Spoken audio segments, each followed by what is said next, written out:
அடுத்த நாளும் ரொம்ப சந்தோஷமா தான் தொடங்கும் அப்படின்ற நம்பிக்கையோட தான் அன்னைக்கு நாங்க எல்லாரும் தூங்க போனோம். ராத்திரி 2 மணிக்கு ஒரு பயங்கரமான சத்தம். என்னன்னு எழுந்து கண்ணு திறந்து பார்க்கும்போது எங்க வீடை சுத்தி தண்ணி சூழ்ந்திருந்தது. திரும்பி என் குடும்பத்தை பார்க்கும்போது யாருமே இல்ல.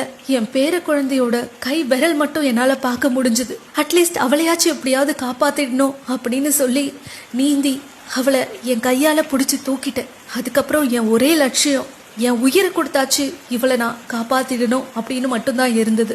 கண்ணு கெட்டுற தூரம் வரைக்கும் ஃபுல்லா இருட்டு. அந்த இருட்டுலயும் எப்படியோ நீந்தி தப்பிக்க முயற்சி பண்ண ஆரம்பிச்சோம். நாங்க போயிட்டு இருக்கும்போது ஒரு 2 மாடி கட்டிடம் இடிஞ்சு தரமட்டமா உள்ள போய்கிட்டு இருக்கு. நாங்க தப்பிச்சு ஓடி ஒரு காட்டுக்குள்ள போயிட்டோம். காட்டுக்குள்ள கொஞ்சம் தூரம் ஓடினதுக்கு அப்புறம் பார்த்தா எங்களுக்கு எதிரில 3 காட்டு யானை, அதுவும் ஒரு கொம்பன் யானை எங்க கிட்ட நெருங்கி வந்தது. நாங்க ஒரு பெரிய துயர்ல இருந்து ஓடி வந்திருக்கோம். தயவு செஞ்சு எங்களை எதுவும் பண்ணிடாத, என் குழந்தை எனக்கு காப்பாத்தியே ஆகணும் அப்படின்னு அது முன்னாடி கதறணும். அந்த யானைக்கு என்ன தோணுச்சுன்னு எனக்கு தெரியல. அது கண்ணீர் விட தொடங்குச்சு. அதுக்கப்புறமா ஓடுறதுக்கு சக்தி இல்லாம நாங்க அங்கேயே மயங்கிட்டோம். காலையில சூரிய வெளிச்சம் வரும்போதுதான் நாங்க கண்ணை திறந்து பாக்குறோம்.